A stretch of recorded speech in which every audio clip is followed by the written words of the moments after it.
Well, a big theme of this show is sense making, how we get information, making sure we get the best information. How do we break things down and not resorting to just open fan casual takes and opinions. And on that note, today we have a big fan who engages with the community, a big Real Madrid fan. You're known by a lot of the Real Madrid community. You're welcome. Sid, thank you for having me. First time on this show, first time on a podcast, to be completely candid.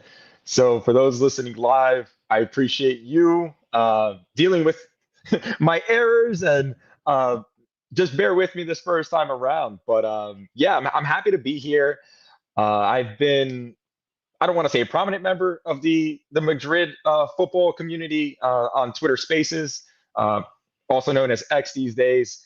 I've found quite a tremendous amount of folks online who want to do the same thing as myself, and that's find a place where we can have good football discourse, right? And that's all we're trying to create. So for those that do join our spaces, please come up, come speak to us. We host them just about every single day, especially now the Club World Cup is going. We cover just about everything that goes on with Real Madrid. Yeah, but with that being said, Sid, what do you want to get into? Yeah. So, for example, the just brief Real Madrid roundup of the day, we have that news about Mbappe having gastroenteritis and being hospitalized. We have Ansu Fati, Lucas Vasquez, or whatever Lamine Yamal is dating. We have all sorts of crazy news going around in the space. Who's 29 and not 30, mind you, just to put it all out. She's 29, so don't judge. But it's a crazy time here. I feel like the fan community is evolving every day, and news comes out at breakneck speed. You get more Twitter accounts every day, and it's a lot of information, man. I feel like we've never been more neurotic as a culture in terms of following along with every little bit of news. You have aggregators that tell you when the players use the bathroom. It's a crazy time. Yeah, I mean, yeah, right. We have a journalist who is live tweeting a 17-year-old's movements around the entire globe, and he's supposed to be the source of truth for all things in football, right? I mean, these days, it's funny how things used to be so consolidated back in the day, right? Where you would only go to two or three certain places to get your information, and now you go on Twitter and essentially it's a live feed, right? Like Madrid Extra is feeding us updates literally by the minute. You have the Madrid Zone, another massive account, right? These each have over 1 million followers, just feeding you this information. And then what I see with this information as well is how it goes right into the group chats. So there are various, and I'm sure I'm not even part of most of them, but I'm sure everyone's part of some sort of group chat with Madrid fans, potentially rival fans, and you just see the information just seep through in each of these groups just in real time almost. And I've found myself having to kind of take a step back from all the breaking news going on all the time, because I feel like that's how you get to a place where you start overreacting.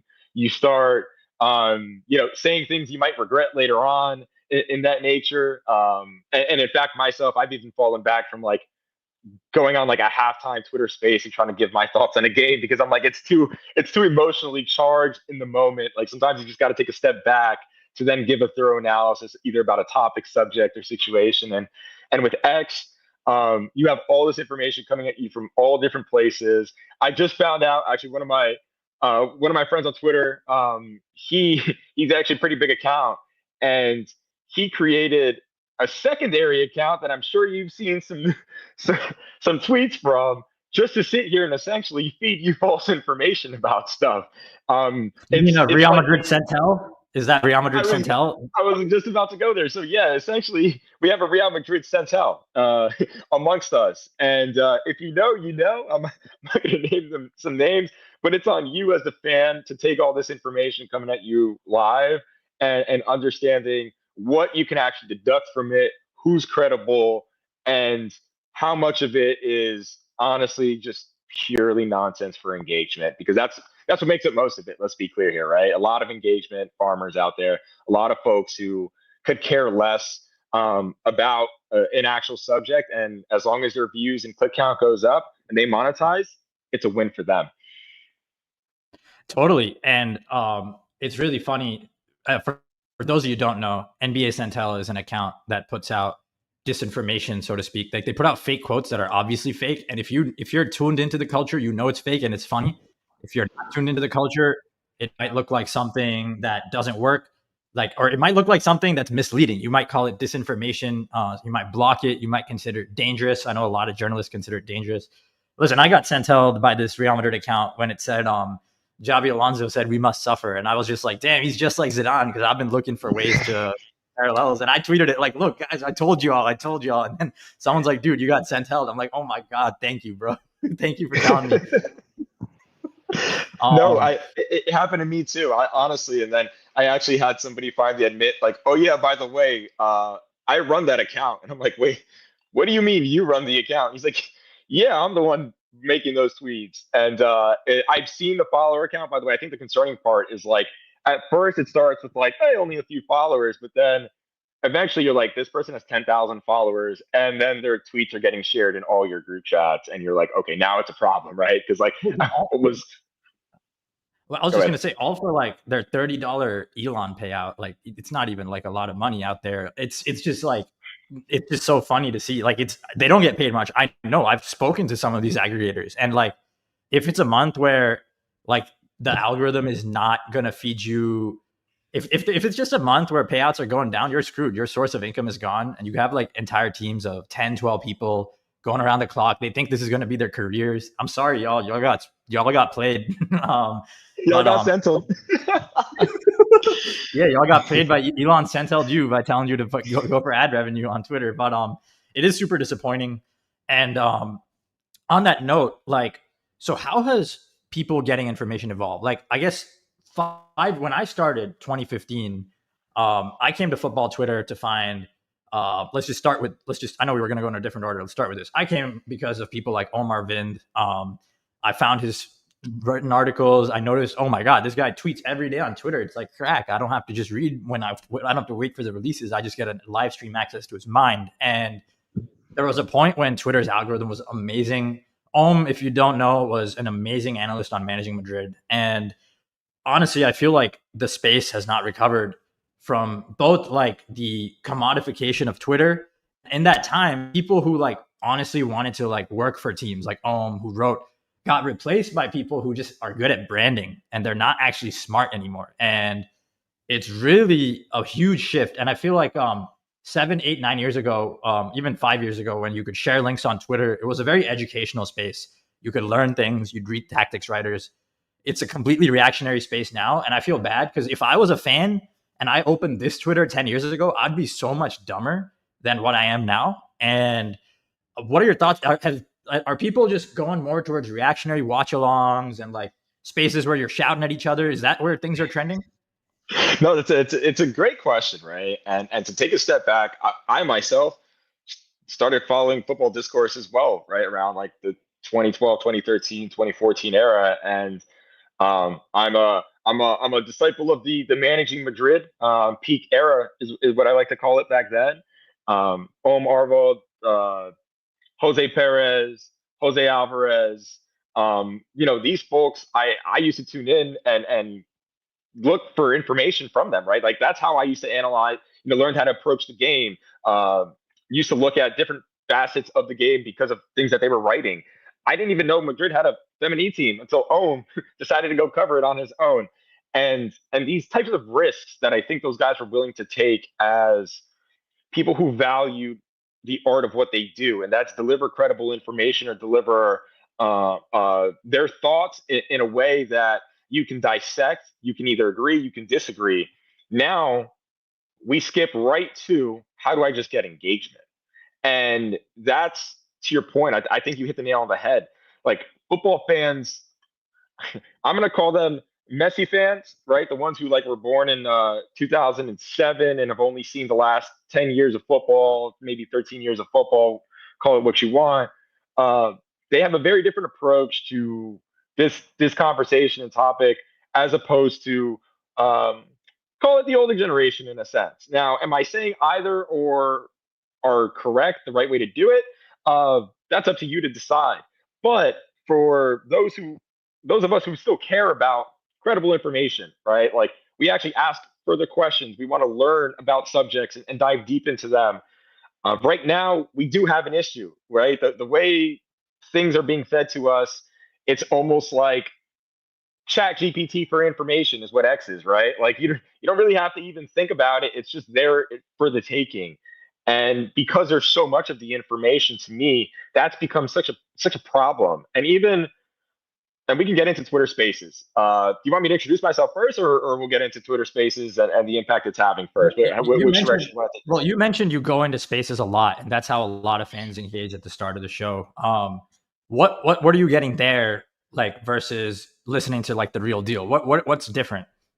Yeah, no, great point, right? So let's talk about how the degradation of podcasts in general, probably also since that 2017, 2018 era, right? Ever since everybody got a mic and a camera, it feels like it's you really got to go out there and find those folks who are actually passionate about this stuff.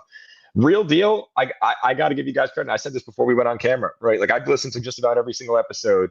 I think a lot of fans as well have come over to watch the real deal, and everybody even watching live. I see Anthony Tharp. I know you used to watch Managing Madrid. I was right there with you in the comments. I promise, Anthony.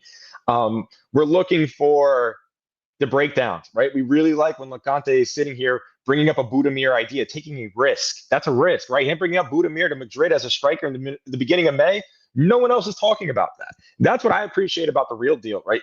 It's not that you guys are just giving us the real information. It's that there's real thought behind it, and you're willing to take some of these risks with credible analysis behind it. And we can agree to disagree on whether Budimir is a good fit or whether we should keep Gonzalo instead on the team, right? Me and you can fundamentally disagree on that, but I'm at least going to know that there was thought put behind it. Whereas you go on Twitter Spaces, and here's the thing about the Twitter Spaces: there is the full spectrum of guests, of hosts that you're going to get on there. I think you and I both know that to an extent.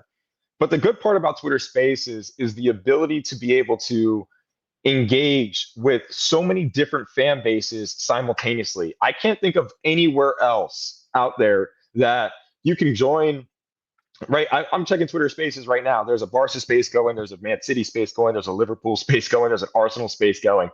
You can jump in as a fan and go ask Liverpool fans their thoughts on words, and you're going to get a breakdown from the Liverpool perspective immediately in real time.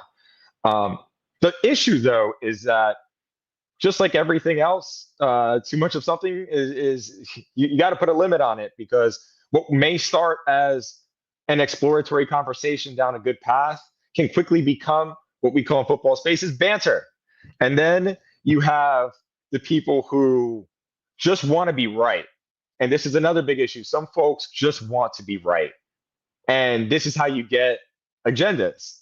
And once you have an agenda and you just want to be right, you know people are stubborn and they're not going to get off that perch no matter how credible what you're bringing up might counter their agenda might be. They will still have this agenda, right? And I think one of the big ones going on right now in football discourse is the Trent agenda, right? Trent can't defend. Trent can't do this. Trent can't do that. All they want to tell you is what Trent can't do, right? These are the same people, though, who 6 months ago, before he left Liverpool, right, were bigging him up on Trent's the best defender, the best right back in the world. His crosses are generational. So you can get all of this in one Twitter space. Now, it's on you and how you want to dissect it. But what I love about the Twitter space is that, again, you also have a lot of passionate fans like you and I who want to learn more about this, right? I have what I call Twitter friends on spaces who have actually who've actually taken it to the next level, have started as, hey, we're just going to, talk nonsense and banter with Madrid fans. And then now they're coaches, like they're legitimate coaches getting their UEFA B licenses out there, right? Oh wow. Oh, Yeah, by the way. I'm glad it's going productive in some way, because there's like two flip sides, right? As we were talking about before the show, there's the people doing well, and then as you were mentioning, sometimes you listen to a show or I say something, and then you see the exact words just from some profile pic of some player, and I'm like, just dude, where'd you get this? And the craziest thing is, like, I've been paying more attention to the fan space, and it feels like, yeah, there are a few pioneers who are learning, and then there's a lot of people who just want to be part of the conversation. And I see a lot of small accounts just tweeting the same things that bigger accounts said and like slightly reworded. And it's like there's just a lot of content there. And, you know, there's some people who are taking that and finding signal and doing well with it. But there's also a lot of schlop now where people regurgitate the opinions of the select few who are brave and bold, right? Oh, and that's a lot of what you see these days is the regurgitation of either opinions. They'll yeah, we'll get into this, but there's less people willing to take risk these days in that sense because they're quote unquote afraid of the blowback or what I mentioned earlier. Most folks don't want to be wrong. And once that's your premise and you make bold statements about certain things that might be true for a certain period of time, but then the conditions might change. If you're not willing to change your opinion and your mindset with the conditions, right? Then that's where you start to get these issues on Twitter, not just Twitter Space. I think it's just in general. But when it comes to the discourse, right? People will come into Twitter Space with several talking points and tell you, "I thought of this." You'll flip on a podcast like The Real Deal and find an episode from 2.5 weeks ago, and that'll literally be the 7 talking points of that one podcast. And then you have these people trying to essentially make themselves more credible or in the know-how and think that like, hey, they know something. They're now above people, right? Because they're in the know-how, right? Like I know these things you don't, so like I'm a better or bigger fan than you. And this happens a lot on Twitter Spaces where the conversation then just really goes left because now you have somebody who thinks like they're just a smarter fan than another fan. When at the end of the day, and this is something I always remind people on Twitter Spaces, we're all fans. Like all of us sitting here talking on Twitter Spaces, unless you have, Mario Cortejana in your space or Arancha, right, in your space talking. Like respectfully, we're all just fans on the outside looking in, trying to make an analysis on a situation that we may know a little bit more than the average or casual fan. Because let's be honest, you're not on this if you're not a diehard football fan to begin with. I feel like we're talking educated folks. Um, but it's also on you as the individual to understand that at the premise of all this, we are fans, folks. We are all just fans. Like again, some folks monetize off of it, and that's how you get the rage baiting going, which also happens a lot. And I know there's actually a question in the comment about how we moderate Twitter Spaces. There's a fun thing called a mute button, by the way, in Twitter Spaces. It's lovely. Use it often when the conversation starts to go left. But it can also be abused because there are certain spaces where a host will literally, and and I hate to say this, but I'm just going to be brutally honest. It's usually the Prem spaces, the Premier League folks. They will sit there and put folks on mute for like 10, 15 minutes just to get one point off. And to me, if you have to mute and you have to quell other opinions in order to get yours off, you're probably not doing the best job. But that also goes back into my point. A lot of these hosts on spaces, they start to get big followings. They start to grow. They start to think that they might be something that they're not, in a sense, right? They have an ego. We all have an ego. And what you have in Twitter Spaces now, as well, is these massive accounts and hosts who want to run a show a certain way, have their built-in agendas, and sometimes that's not what people want to hear, right? Sometimes people just want to have good football discourse. They just want to talk about Dean's, debut, not, fire the whole team. Xabi Alonso couldn't get things to work first game. And you get a lot of that like rage bait, is what I call it. But I think it's just emotionally charged fans. That's what I'll say. Emotionally charged fans that might have an agenda, I think is a nicer way to put it. It's So yeah, there's I was just gonna add it's a lot of it's interesting because the rage bait is what's performing best on all algorithms now too. It's like whether you're a YouTuber who wants to monetize or you're a small person trying to get big, the you've listened to Churros Tactica, as you mentioned, like people love arguments between opposing fan groups, clickbait. It's a real opinion, but that's selling really well on social media right now. And therefore, it takes longer to build yourself up if you're really trying to do it the right way. And I think that's scaring a lot of people off too, because why would you go and figure out what's actually happening when you could just say Kylian Mbappe is washed, and you could get way more views. The other thing is, like, I feel like people, since Twitter came out, I feel like they're not watching the games anymore. I don't know what to say, but like, I feel like they get their opinions from the people whose tweets they're reading, and they seeing what they want to see. And I say this, a lot of the things we do at the Real Deal, maybe my co-hosts consume other people. I do not consume anything. I go on shows. I do not consume podcasts about soccer. There was a phase when I was building my philosophy of how sports work, when I wanted to work in the sport. And that's the key. I think people who want to work in the sport, they develop a deep understanding of the game in a unique way. But people who are okay with just being content creators, I think that's the gap. Like someone like back in the day, and when we were in a group chat, Jose Perez, when we used to DM all the time, I was very clear. I want to like coach Real Madrid. Like that was my mindset. I think I can do this someday. I'm not there. I'm not saying I was ever going to get there. What I'm saying is, because I wanted to, the way I approached it was with intellectual honesty. Whereas if your goal is to be a content creator, you're not incentivized to be intellectually honest. And, places like, let's say, thinking basketball, in the basketball space, that are so big, are really rare. Places that actually manage to successfully integrate entertainment with interesting thought, with strategy, are extremely rare. With that being said, I think what's interesting is, like, people in the industry will quickly gravitate towards the real, and also they'll quickly mute all this. Obviously, Twitter is worse than ever for people in the industry, but there's like a really strict information diet. And what I mean by that is, dude, I don't read anything anywhere. I don't watch shows. I can't do that because everything just feels like some regurgitation somewhere.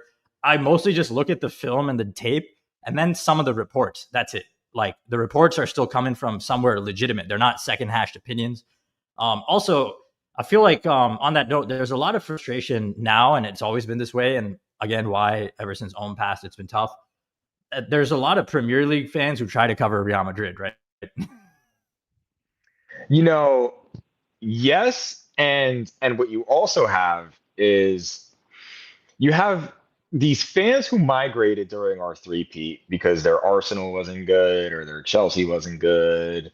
So they've been Madrid fans now for what, that was like 6 years ago at this point. They've been watching, the second iteration of Zidane, Lopetegui, Ancelotti gave them recent success.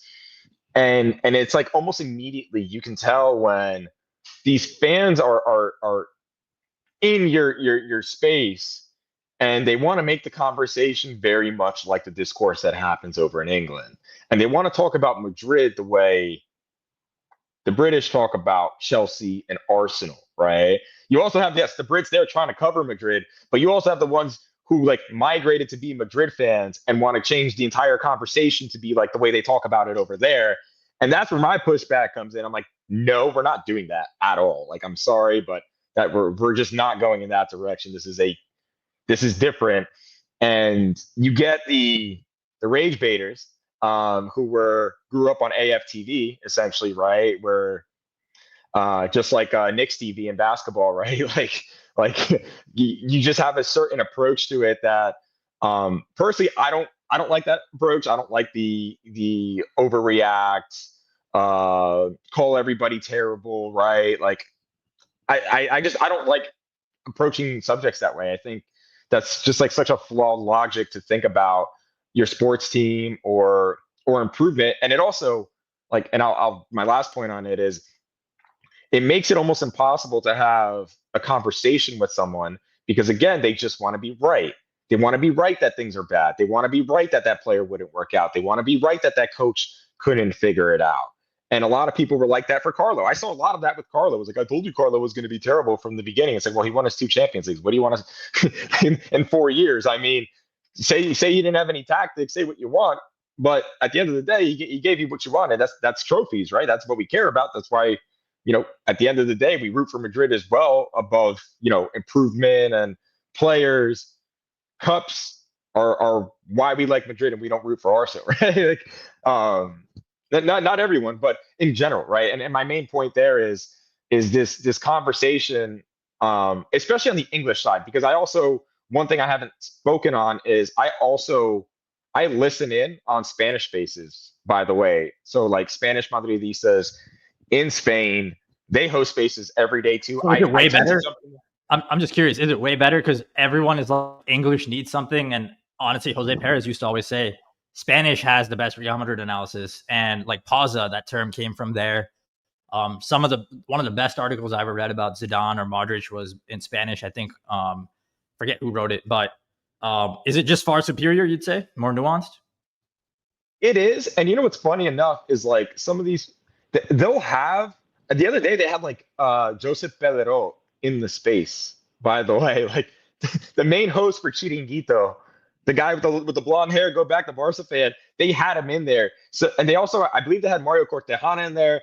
So like they make a concerted effort to also bring in some of the, like whether it's a market journalist or Diario As or Sport, Cope, you name it, there's a concerted effort. And granted, like we know you take, Marcel with a grain of salt and things of that nature when it comes to reporting. But the fact that they're able to get those folks to join tells you that they have something going there. And the general discourse, I'll be frank, at times it can be a bit daunting to listen in on, especially, you know what happens in Spain, right? At stadiums, like we have those fans in our fan base. We have older Madridistas in here who will look at me and you and say, "You're not Real Madrid fans." Like, I'm sorry, I've Oh heard this in wow. the space. Like, Oh really? I've heard, it was a Mexican Real Madrid fan, right? He was in America in LA, and he's in the space, and he's arguing with an older Spanish Madridista from Spain who's telling him like, "You're not from Spain. Like, I'm not going to listen to you. You don't know anything about Real Madrid. Who are you?" You know, you get a lot of that too. But to your point, the general discourse is far more engaging. Like they're really breaking down the games. And one thing that I know other fan bases will point to, and listen, I'll be the first critic of this. Like the Madrid English spaces, for the most part, there's a few folks who host some really good ones. I'll definitely admit that. But in general, it becomes banter almost immediately, right? It's like you start with the good intent, but you get to banter so fast because no one really wants to sit there and just break down a game. Like, and no one has the attention span to do that on that platform. I think that's more of why there's still a space for the podcasting, for the real deal, where you actually get that real in-depth portion of it. Whereas it's more of a community conversation going on, call it X, call it live streaming in general, right? Whether you're on Twitch, X, YouTube, doesn't really matter. I'll just keep defaulting to X because that's where I frequent the most in terms of this. But the conversation goes to banter too quickly. And that's something that like I'm trying to personally myself pull back from. Is yeah, Four Amigos, by the way, great podcast. So is the Spanish football podcast with Sid Lowe. That one's really good too. But these are podcasts, right? We're talking about a podcast compared to a community or essentially a conversation that anybody can jump in on at any time. And this is also why, like, I know a lot of people don't like X. I know whether it's for political views or whatever else. But again, I think it's still the only platform where you can literally log in, you can jump into a conversation right now with other like-minded individuals about a topic that you care about. And there's a space for every type of topic, by the way. Whatever you're into, I bet you there's a space going about it. And when it comes to this Madrid thing, this football conversation, what I find just so amazing is, again, like we'll run it up now and we'll have Barca fans come in and ask us questions. We'll have City fans come and ask us questions, right? Just getting different perspectives. Chelsea fans will go in there. It's funny because recently we've been having River Plate fans, by the way, jumping in to talk about Franco, right? General Franco. I can't wait for that jersey, by the way. It's going to be amazing. And it's funny because we get a little bit of crossover. I'm personally trying to make it a point for me to try to get actually some of those Spanish Madridistas, some of those River Plate fans to cross over and like, hey, come talk English with us. And like, hey, I'll come chop it up on your side as well, just to like get more and more engaged. Because my goal is essentially to create these communities or these town halls is what I like to call it. I think that's actually like a town hall, and get people consistently there and come talk ball. Like we don't have to sit behind a screen and just comment. on a podcast, our thoughts on things. Like there's actually a place these days that I don't think people really understand, that you can come in and you can give your thoughts. Like you can have a voice in there. That's how I started. I started as just a listener. In fact, maybe now's the time we'll get into it. How I even started with Twitter Spaces in general is basketball. By the way, when Kyrie Irving and Kevin Durant joined my favorite basketball team back in 2019, I discovered that there was communities, and then I believe Spaces officially launched in 2021. And I was at the time just trying to get more information on my own team because I was like, man, these like the people covering my team, I feel like they're not giving me the truth. We had the COVID vaccine thing happening, and I personally was just very against like the mainstream media at that point in time. And that's when I discovered Twitter Spaces. And then I just asked the question one day. I was like, "There's got to be a Madrid space somewhere, right? Like, listen, if they're hosting Brooklyn Nets spaces, there's no way there isn't a Madrid space." So then I find an individual. By the way, his name is Guti. I got to give Guti credit. He's the only one on name drop on here. I think a lot of people follow Guti on here. And I found him in a Spanish space, by the way. It was a Spanish space that I found. Go figure. There was like 600 people in there. And there's just this guy with a Benzema Abbey. Now he has Vinny on it. And he's just sitting there patiently waiting. And by the way, I was there for an hour just listening to nothing but Spanish. He finally comments. They finally let him speak. And he speaks English. And I'm like, wait a minute. No way. Who's this guy? So then follow him. He runs a space the next day, and ever since, that was late 2022, 2023, early-ish. Ever since then, Guti and we were running small spaces with 5, 6 people for months, bantering with 3 or 4 Barca fans. I don't know where he found these folks. He found some of the most vile folks you can ever find and he would find them, bring them up, and then all of a sudden we discovered like, oh, there's a bunch of people, like there's an entire like football Nigeria, right? Like it's massive, by the way, down there. They have their own football discourse. Oh, by the way, there's a bunch of Real Madrid fans. Oh, bring them over. Oh, by the way, like we have a huge contingent in the Middle East, like right now in Riyadh and Dubai, who come on Twitter Spaces and talk to us, right? Completely different perspective. Oh, there's a ton of Americans, by the way, that care too. Bring them on. And before you knew it, now we're averaging like 40, 50 folks within 5 minutes of opening a space these days. And it really speaks to my original point. Like Guti was in a Spanish space, they let him talk English. They had no idea what he was even saying. I think somebody was translating for him, but you have that opportunity. That's who I'm speaking to, right? It's like you listeners out there right now, the folks who think that you don't have a chance or voice to get out there. You may not like the forum that it's in right now. You can go find another forum, but to me, I think like that's honestly the only place that, as a fan sitting at home right now, I can go and give my thoughts on something.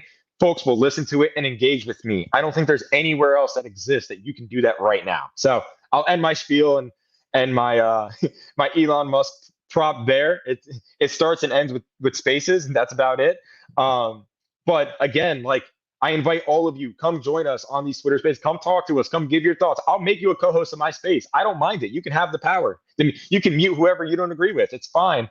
But the goal is, and I think it's something I mentioned before we were on camera, Sid, is when I was first watching Real Madrid, I started in 2007 as an American. I didn't even know the sport too much before that because the countries I'm from, we watch baseball. Like we're the best at baseball. It is what it is. Baseball is king. So when I started to discover is when Real Madrid was on beIN Sports, the games were on at 9 p.m. They were only playing reruns. It wasn't even live. And I remember asking myself at the time, like, there's got to be some English coverage of this, right? There's got to be more on it. And it's, granted, I was watching it on cracked streams and stuff back in 2010 when I was in college.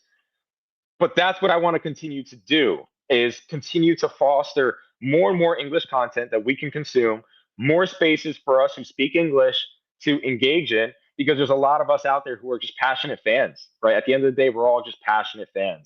And do you feel like the Barcelona propaganda network is like stronger, so to speak? Because that's one thing a lot of Real Madrid fans feel like. We feel underrepresented in the English space.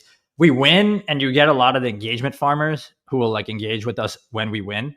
But in terms of accurate storytelling, I feel like maybe Barcelona had more. Like when Barcelona were good, you'd get all the threads about tiki taka, about the way they play, about their rest defense and the triangles. And when Pep is good, you get the same crap about Man City. That's actually something I've wanted to push back on the last 4 years, like with the whole Pep versus Carlo thing, in that I feel like there wasn't an honest conversation about how we were as a team, because we're so underrepresented in both the culture, but also from a nuance perspective. Like, I still feel like because of the way online discourse has declined, the true data story of how insane the last 4 years were is just not told anywhere. Like, I always shout it from the roofs. I'm like, I'm one account. I'm not verified, so they throttle me on Real Deal anyways. So it's not like anyone's gonna hear it. But I feel like those same data stories, maybe, and during the three-peat, Ulm was doing a good job. Jose Perez was out here.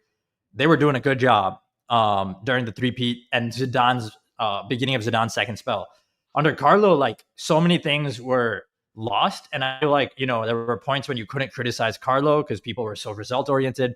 There were points when you couldn't acknowledge the crazy things he did to raise our ceiling in big games. Like, there's a lack of nuance in that convo.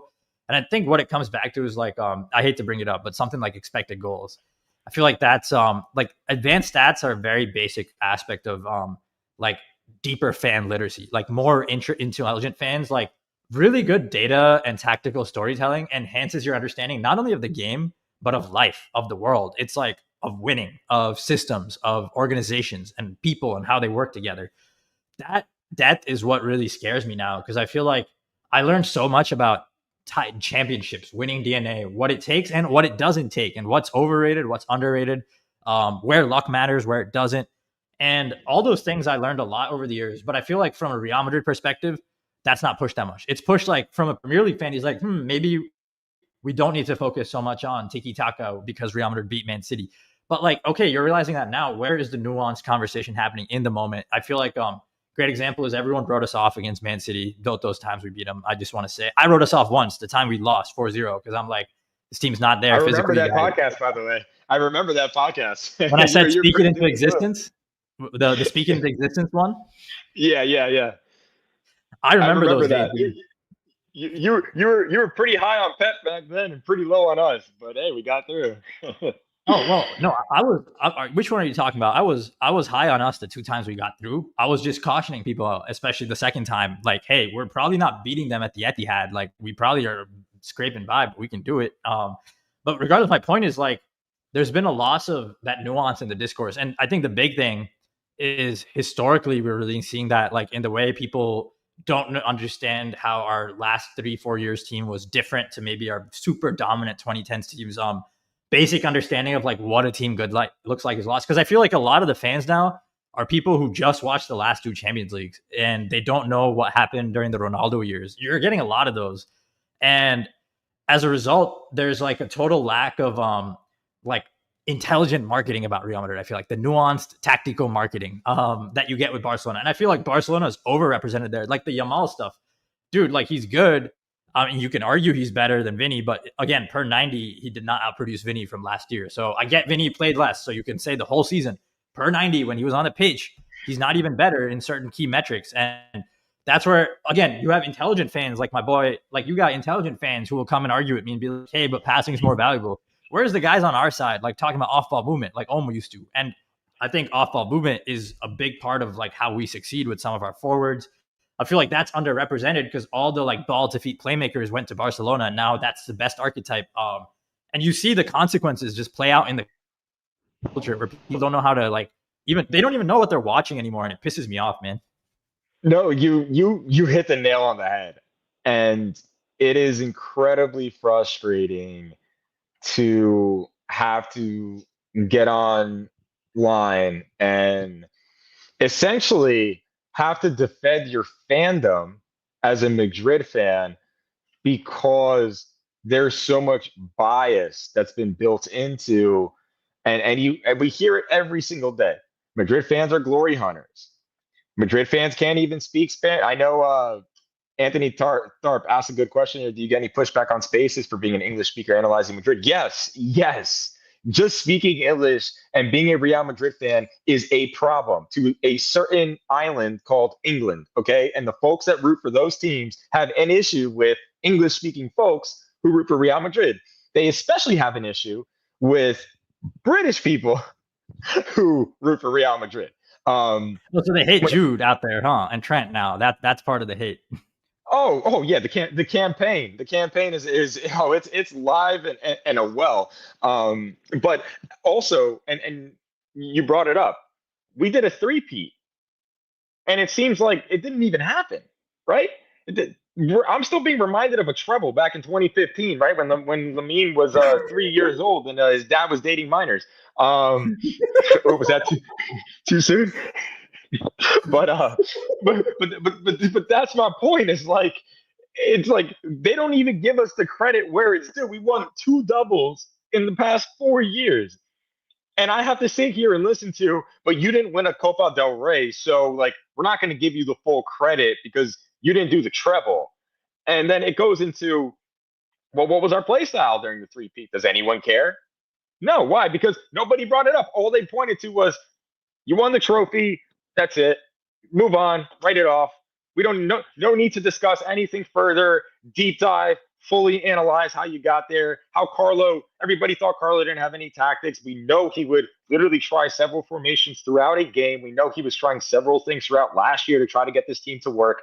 He also can't teach, Vinny how to make a cross right now. I don't think anyone can right now. That's on Vinny to figure out himself, right? There's certain things that these individual players have to take responsibility for that a coach is not going to do. And we all just saw that, by the way, on Wednesday against Al Hilal, that the players have to take some responsibility. But my main point, and I think you covered it, was us Madrid fans, this is why, like, I literally do this. This is why I go on spaces. This is why I fight the good fight for us, so that we can have a voice, so that we call it respect, whatever you want to call it.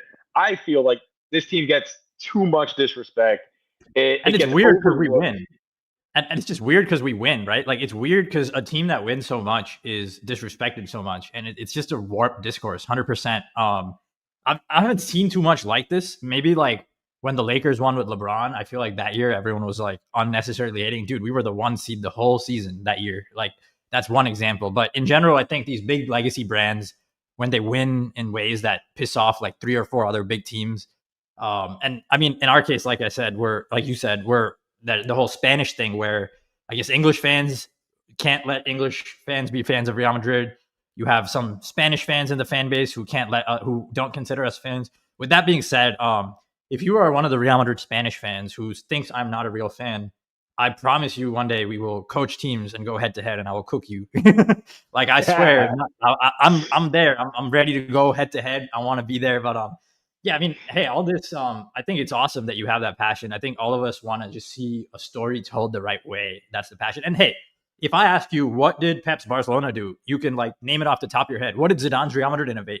People, oh, crickets. Okay, I can tell you off the top of my head, the switching play to fullbacks, using two strikers to occupy the back line and overloading the midfield. That's what we did that even Barcelona couldn't do because they didn't have two tall guys who could just occupy a whole back line on their own.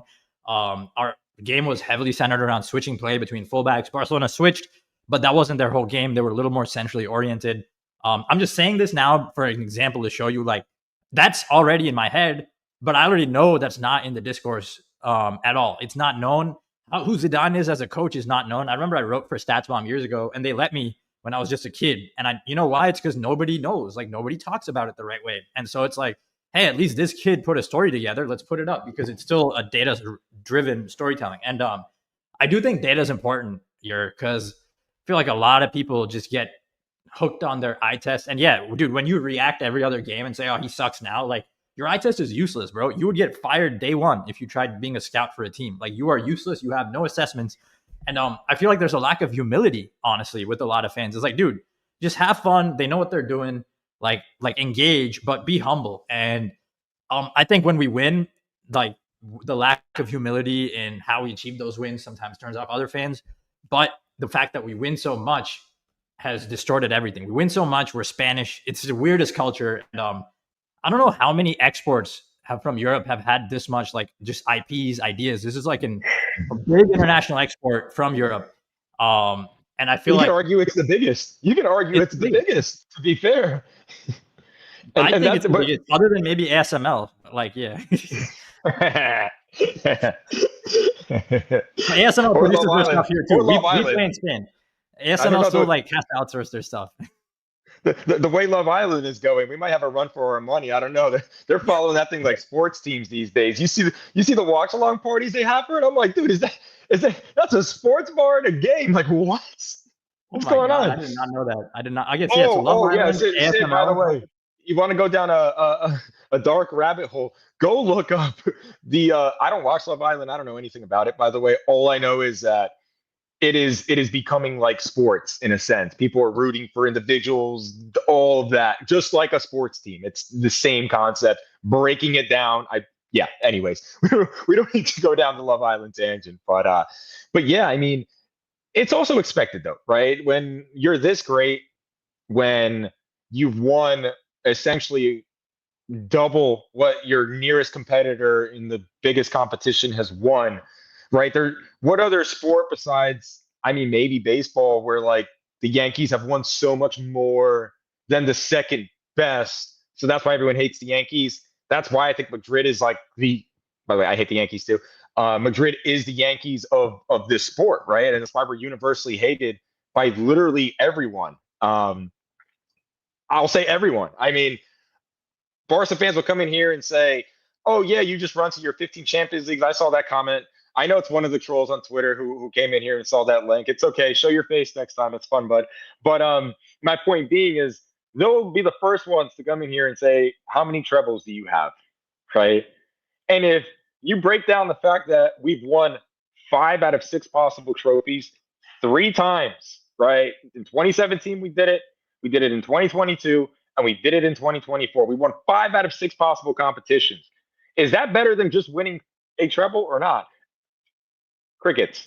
We'll run to 15 Champions Leagues. You have 5. You have less than Nacho has. You have less than Danny Carvajal has. You have less than Lucas Vasquez has.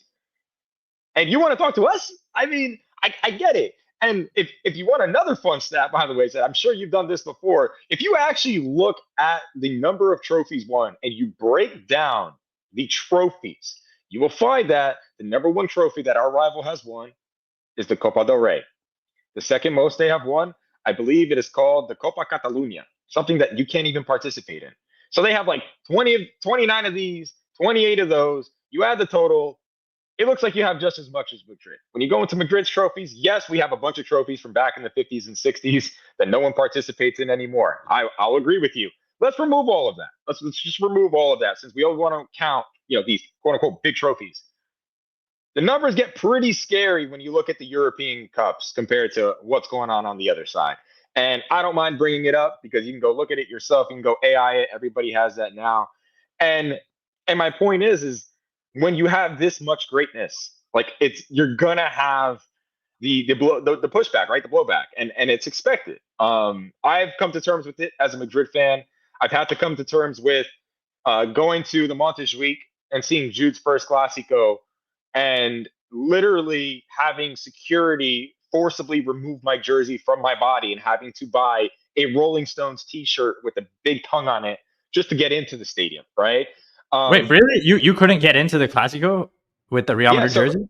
yeah, so I went to Jude's first Clásico last year. This was when Marco put out the video stating, literally showing Real Madrid fans taking their jersey. I just bought the jersey in Barcelona at the Madrid store. I was on my way up to the stadium, got my ticket, good to go. I'm in line, and I see them giving Madrid fans like some troubles in front of me, and I'm like, ooh. And some guy in line was like, dude, like they're not gonna let you in with that. And I'm like, no way, man. By the way, I saw Faisal there in the Madrid kit, blah blah blah, this that, Faisal on YouTube, another content creator. Um, so then I go up to security, and he's like, you can't get in, and I'm like, what do you mean? I bought a ticket. I'm like, I traveled all the way here, right? No way, I'm not getting in. He's like, no, you have to take your jersey off. So I'm like, so what am I supposed to do? You want me to walk in with no shirt on? I'm like, fine, I'll take my shirt. I'll walk in. Why not? No, you have to go. You have to go to the store. And you have to buy something, and then you can get in. So I had to go over to the store outside of the stadium, buy the Rolling Stones shirt. They tried to make me leave my jersey outside of the stadium.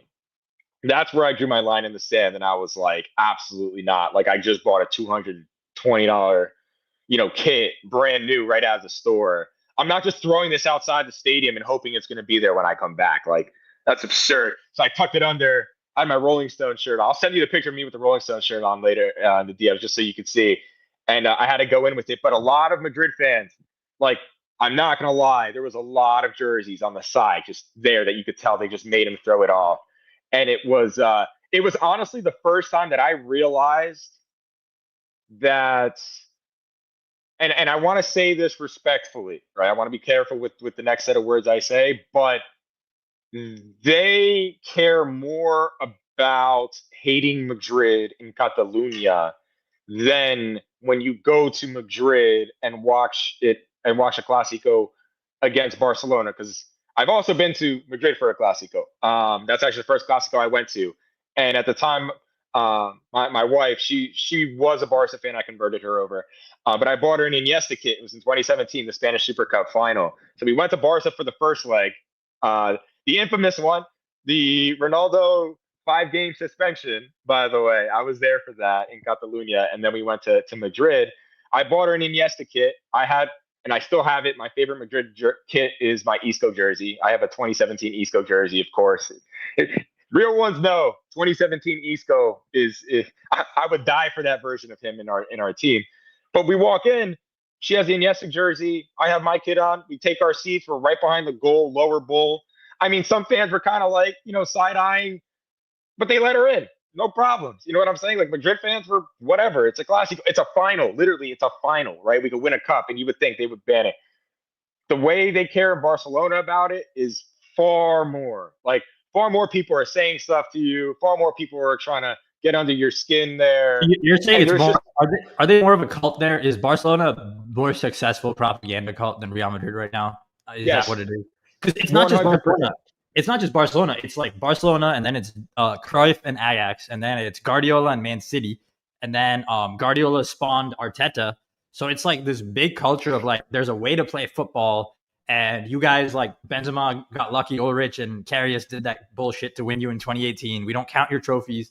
Also, I'd say the flip is like a lot of our fan shows, like, we don't also watch the other teams enough, and as a result, you get really distorted bad takes from the Real Madrid side. I'm going to be honest, like, a lot, like, I watched, as someone who's watched Real Madrid and Barcelona a lot, I always watch the Champions League contenders. Okay, like, I respect the other teams because I'm trying to figure out who's winning it this year. Not just like, can we win it, but who's winning the whole thing this year? Like, are we part of the group? Or who else is part of this group? It's an exclusive club. The number of teams that can actually win it are limited every year. And I feel like there's so many differences, and you get these bubbles, but their bubble's bigger, I think, for sure. And you see it with this guy, like, live tweeting and glazing Lamine. And I mean, it just came out today that Barcelona literally planted him. They created Fabrizio Romano, as you saw, to they, like, one of the agents said, hey, like, put him in the news and it'll make me look good. Icardi in the news. And so it's crazy, but I think that's where we're in this weird, like, I think it's astroturfing or bot farming and engagement farming world where you don't know what's real. And I think the best way to go about things is to kind of see through the bit. Anyone who's big, like, just don't listen to them, in my opinion. Like, I don't know how big we'll get. Maybe one day we get big, and maybe you follow that advice with us. Don't listen to us. Yeah, don't listen to us.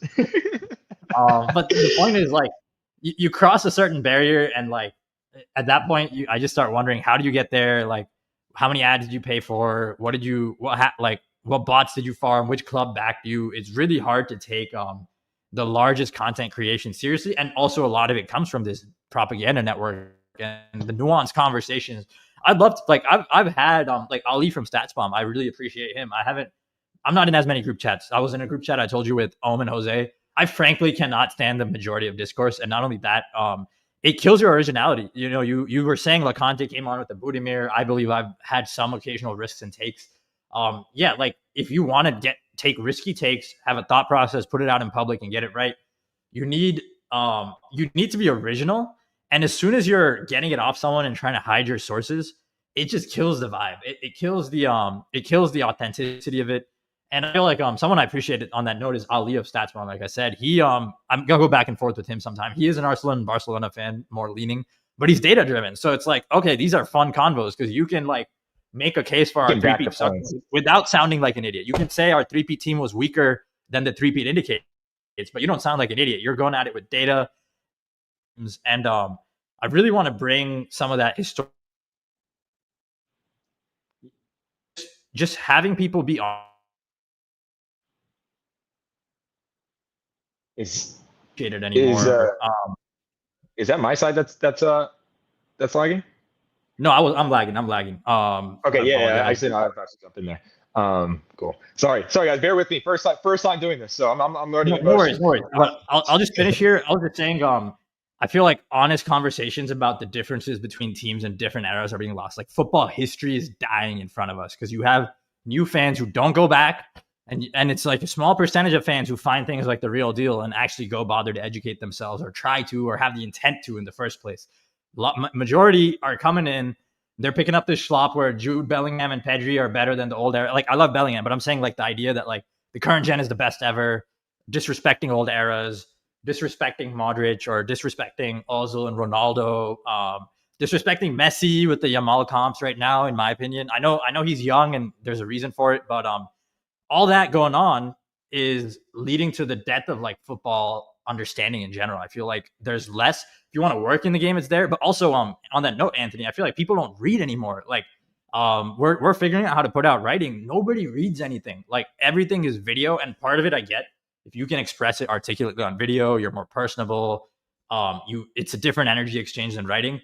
And I think that's okay that people are pivoting to video. What's scary is they're not pivoting out of intention. It's like a total death of attention spans, a desire to just be involved in things without engaging in nuanced ways. And it's really just scary. Like the surface level engagement people have with the sport in certain spaces. It's sad. It really is, and funny enough, right? The other day I had a Coulair send me a screenshot from ChatGPT because the conversation we were going back and forth was is how many doubles have Real Madrid won?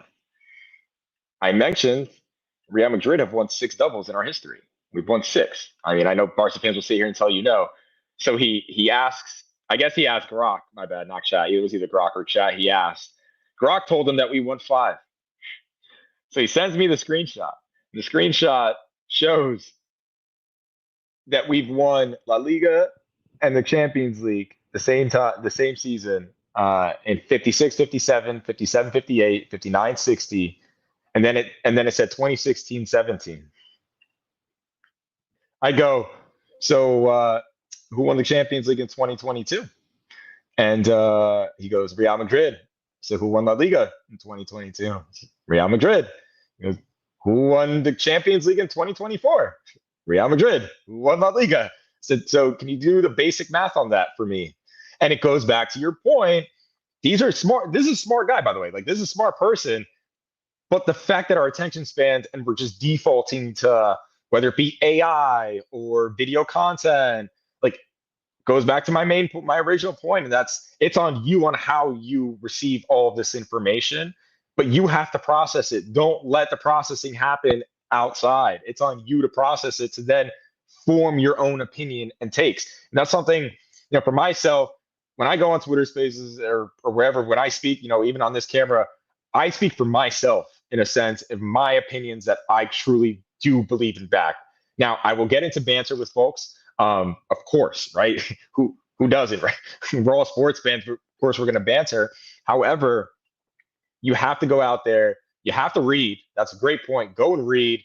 Don't just default to AI to tell you information about even your own team. As you saw, Grok lied about Real Madrid, right? He told you, if you ask Grok, it would only tell you we have 4 doubles in our history. It would literally tell you we haven't won the Champions League twice in the past 3 years. So Yeah, that's just a no, they perfect example hallucinate. of that. They hallucinate, and people just want to get into arguments, so they'll tag it Grok and have it make the argument for them. It's ridiculous, and Grok is the worst. I mean, GPT hallucinates all the time too, and yeah, no, it's crazy. And the craziest thing is like, I was also guilty of trying it for one article. I have to admit, I will reveal which one, but it was the last one I ever wrote. And I might just have it taken down. Honestly, it was on Managing Madrid. I might have it taken down. But like, if you write your articles with AI, it sounds so bad. You can tell. I can tell someone who uses it. Oh my god, it pops I off mean, the page. The double dash. It's like this, but not this. The phrases. Listen, you're not going anywhere. And hey, if you're using that to like send arguments in Telegram, WhatsApp, or Twitter DMs to your friends, oh boy. I mean, it's just a very I mean, you knew right sci-fi world away. now. You knew right away when I sent you the talking points, and I knew you were going to say something about it. Honestly, I knew you were going to say something about it too. But you were like, yeah, that's like it's Chat GPT version of it. I'm like, yeah, I know, but like, that's just between me and you. We're not going to go on Totally, and totally. Chat Right, right. GPT Yep, it. totally. But yeah, I get that. I actually I like that last question. That question that Anthony Tharp put in there about. Are you guys worried that football analysis has become too focused on rating apps? My answer to this is it depends on who you're engaging with. If you're talking to the folks who want to run these agendas and the banter and just like get into arguments, yes, foot mob, sofa score, these things have done wonders for those guys, right? They don't even have to do any research. They just wait for the game, wait for the calculation, screenshot, and here you go. Before you know it, there's 300 people arguing, on one post about was Mbappe's 6.9 actually a good match or a bad match because we lost. And it's like, I'm sorry, you lost me, because that is trying to oversimplify such a complex and dynamic sport. like, I get the football ratings, and in fact, for those of you who don't know, the only thing those football rating apps are good for is if you're not watching a game but you want to get the most real time update. Put on those. So I do it all the time. I put on a sofa score notification update in Real Madrid when I know I can't watch. Oh, and by the way, you'll know when someone scores before anybody watching it if you do that. So just fun fact. But Sid, That's so funny. what do you think of this? Oh, that's funny. So someone scores before it happens, and then not only that, you can pretend you know more because you also have the stats, and you can get involved in the convo without watching the game, which is what all these fans want to do.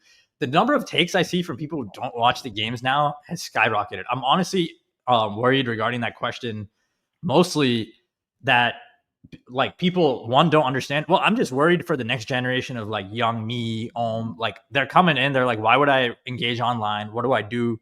It's not obvious. And Elon always says, hey, I'm bringing the algo back to feature small accounts again. He says that every 6 weeks. It never happens. And the best tactics writers aren't getting engagement. I'm really worried more than anything that people think they can get away with having opinions without watching the game, or worse, they build opinions before watching the game, and then after the game, their opinions are consistent with what they had before. They don't really let what they see alter their opinion, and they're not open to change. I think more than anything, yeah, just worried that people are not learning, open to change, and becoming smarter individuals. Instead, they're turning into caricatures. I feel like a lot of the discourse also is not conducive to like healthy socialization. Sometimes online, it's just not something that normal healthy people do. It's a very weird space. Like some of the conversations, the way they're had, the way people attack each other, it's like, dude, like we're talking about a game, bro. Like, what's wrong with you? And it's so obvious too when someone didn't watch the game. And honestly, we get a lot of that even on the Madrid side, like in the post game spaces. When folks just don't watch the game, because immediately as soon as they fire on the mic and they're making points, and everyone's like, did you watch the game? Did you watch the same game that I watched? Did you watch? No way you watched it, because if you did, you would not be bringing that up. So I agree. I think one of the, and I don't want to flip it to Club World Cup. I do want to talk Club World Cup real quick after this, but just to kind of round this piece out, yeah, confirmation bias is so predominant in our sport. It's never been worse. It's never been more prevalent. And this goes into kind of my point. What I was saying earlier is folks don't want to be. They want to be right.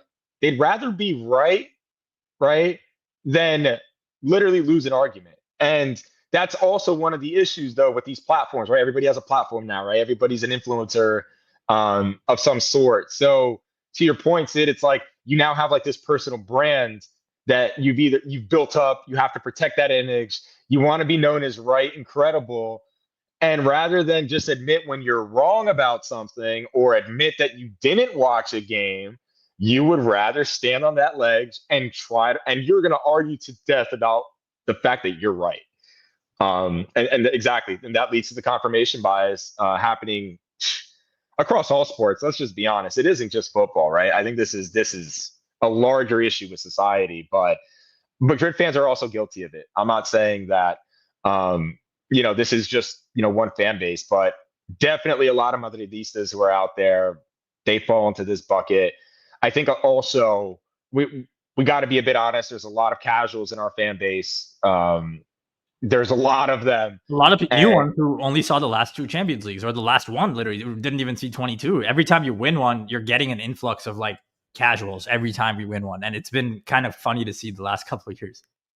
oh, I love the three-peat fans. You can tell the three-peat fans, the one who started in 2017. Yup. Fellow three-peat fans, like cheers to all of you.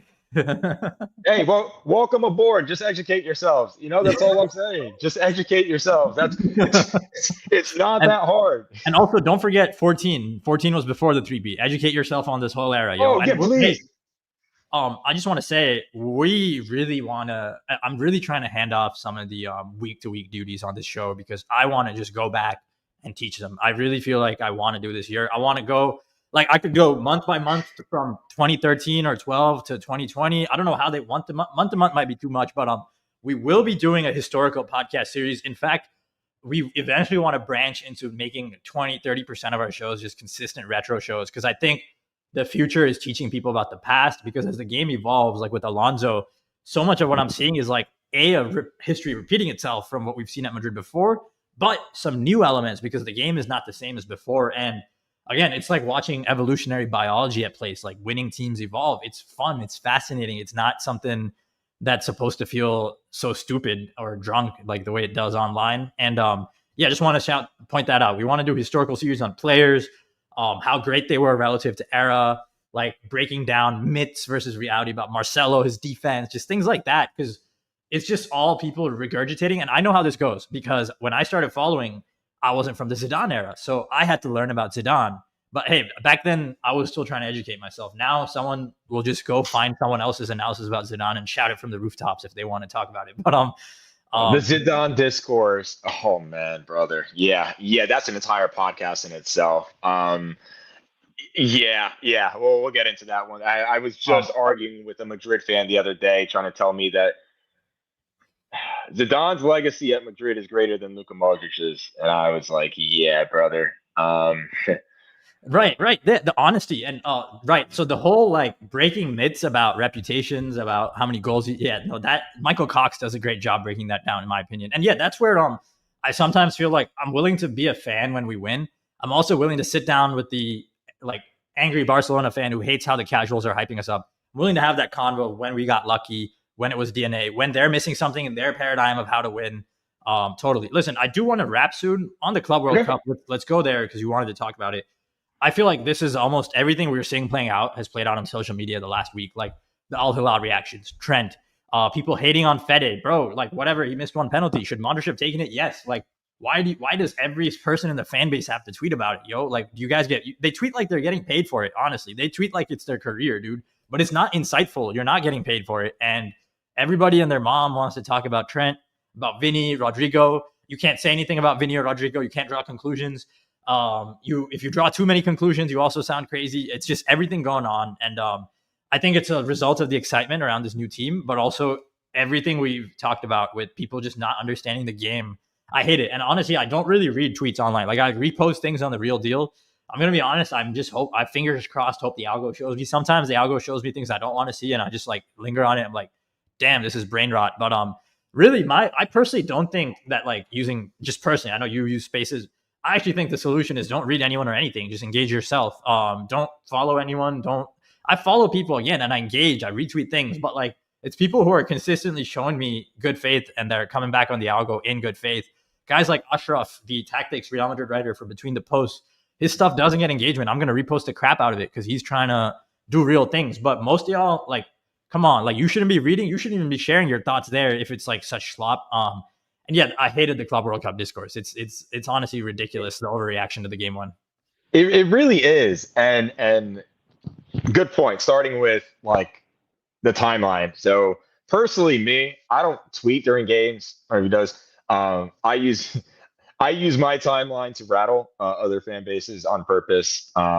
It's what I choose to do with it and my time on the timeline. But again, where you'll catch my actual thoughts is like get into the space with us where I actually want to sit down and talk. I'm not going to fight with the bots that are out there that exist that live to just sit there and you could put together the most well versed thought and they're just going to come onto your post and be like, Mbappe is terrible. Like, dude, I spent 30 minutes there. But I agree. Like, Go find what works for you. I also, I mean, I share a lot of your stuff. I share a lot of real deal stuff, for reasons, because I want that to be on the timeline. I want other Madrid fans to be able to consume this type of content. Me rattling Coolers is just to get, it's fun banter. You got to do it, right? Sometimes you need a reality check. But on the Club World Cup, and we'll wrap it here. I went to the Dortmund Fluminense game on Wednesday, actually, 12 p.m. on a Tuesday, by the way, and half the stadium was full, mostly Fluminense fans. I have to say this because there is this European bias when it comes to the sport, and I trust me, I hear it every day. I fight it every day, even amongst our own fan base, who are saying that the Club World Cup is a failure. The club, no one's watching it. It was a waste of time bringing it to America. Americans don't know what they're doing. That's what I want to speak to real quick. First and foremost, as somebody who was in the stadium, I will be in Philly next Thursday watching Real Madrid versus Salzburg as well in the stadium. Um, Great environment.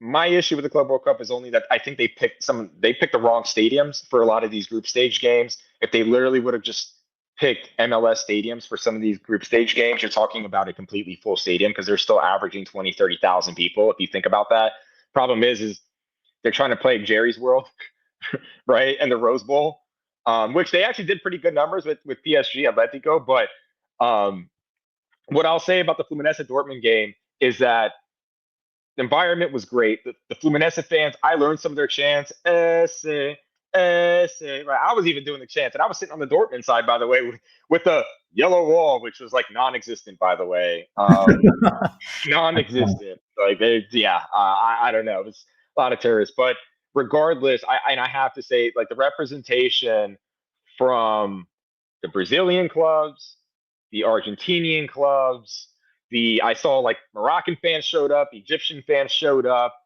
Like, this bias that Europe is just so much superior, or so far superior in this sport in every single element.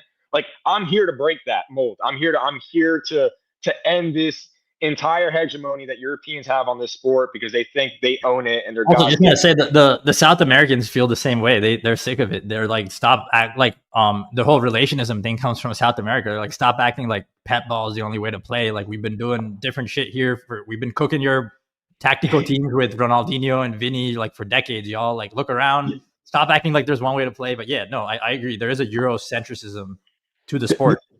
There is. And then what I'm seeing, though, is Manchester City, right, 2 days ago, every time they showed the TV, all you saw was red in the stadium, right? And who were they playing against? I forget, Adid or something. I probably mispronounced that. But again, the team that they played against, to me, brought better representation.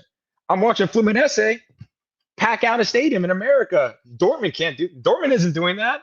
So while I think a lot of the online discourse there's a lot of prominence when it comes to European clubs in that sense, what I'm seeing on the ground in the Club World Cup is not translating to how much of it is online. And that's kind of my main point. That kind of makes me realize that, like, yeah, it's a global sport. There's a lot of people that can't travel to the United States. Like, I'll give you credit there. But still, why is Fluminense getting more fans in a stadium than Borussia Dortmund? Yeah, no, Right. it breaks all the arguments you see online, like America sucks. No, you European fans did not travel out here, and you're not representing your teams, but the other teams are getting represented. That makes sense. That's super interesting, actually, just to hear the different perspective on the ground, and just ties into what I've been saying and what you've been saying about how the reality of things is different to what you read online, and you really need to be there. You need to know people. You need to try to find things out. Otherwise, you might just get a very distorted narrative compared to what's happening. That's super interesting. Any final thoughts there on the Club World Cup? So you think this tournament, like, what do you think? I think the big problem that people want to point to, I just want to say, is like, even I struggle to get my runs in the heat, like the middle of the day. Once it hits June, dude, even in Chicago, like, damn, I'm not sure I can, like, in March, April, I can get run in the hot middle of the day, but by now, oh my God, it can get hard. I regret it. It's like, just don't work out in that heat. And every part of the world has a time like this. They don't play football usually. Like, when when I was in Singapore, we'd play in the evenings exclusively. It's like Singapore now in America. So I think the timings of the games were off. And I guess maybe a lot of people going to work who don't necessarily go to the games at the times they're at. Like the game should be at night.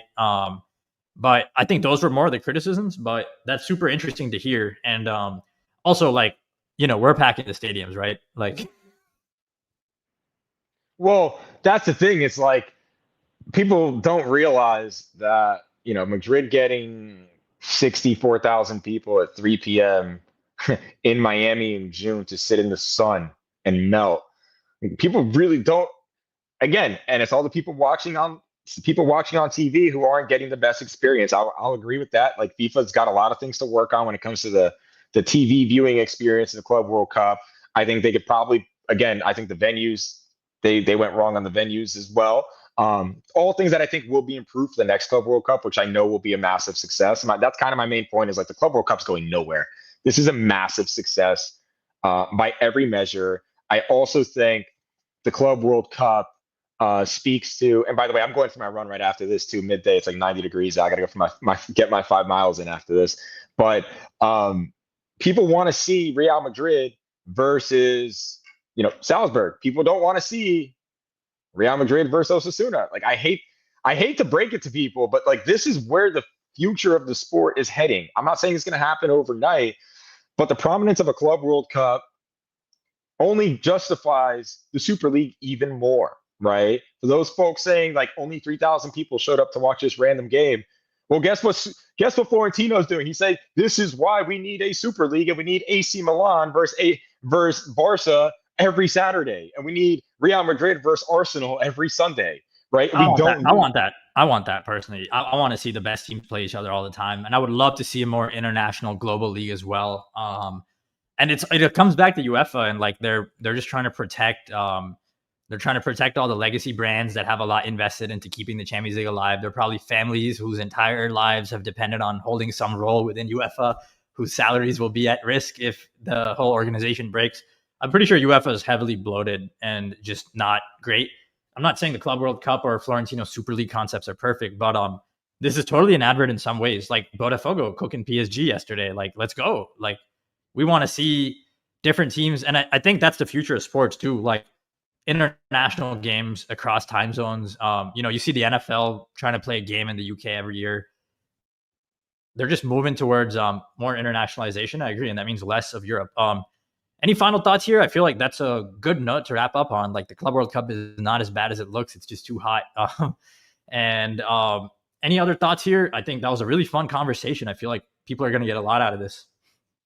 I hope so. I hope I wasn't a nuisance on the listeners. I hope they don't hate me. But no, on a real note, thanks for having me on the Real Deal podcast, the best Madrid podcast out there. Please, everybody, like and subscribe.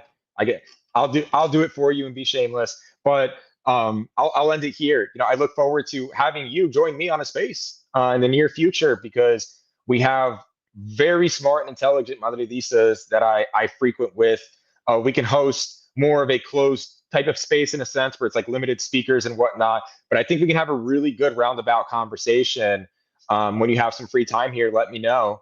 And I'll obviously try to work with some of their schedules too. But ideally, we have like a panel of 7 of us. You can bring on Lacante or Jero if you want. I don't care. I just want Madridistas who want to talk ball, right? We don't even have to have like a big agenda, but I think we should do a roundtable kind of space. We don't even have to record it, but just a good conversation. I promise you will. People will like that. So I look forward to hosting you maybe sometime soon in the near future. Totally. Yeah, we're currently just trying to systematize things so we can deliver history to people and make sure everyone's schedules are sorted. As we get better at this every day, room for things like that is opening up. We will definitely be in touch. I've been talking to Yer about different ways to integrate more fan engagement with what we do over here at the Real Deal. So definitely look out for that. And yeah, I know he shouted out, but just say again, it does help us if you like and subscribe. Especially in a world where the algos are favoring just schlop, guys. We need your help. We need your help to defeat the schlop. So please, any likes, comments, subscriptions, sharing it with people too, if you have friends who like it. We really want to be helping people in the industry who want to learn about Real Madrid, like maybe an Arsenal fan working in England, what's going on at Real Madrid. We want to be there. We want to be really good and detailed with our scouting. It takes a lot of energy. You got to be prepared. You can't just turn on the mic and camera like you said. You gotta think through things. And as we get better every day at delivering what you guys want. Thank you all for tuning in. This has been a fun, different type of episode. We will be back, and later.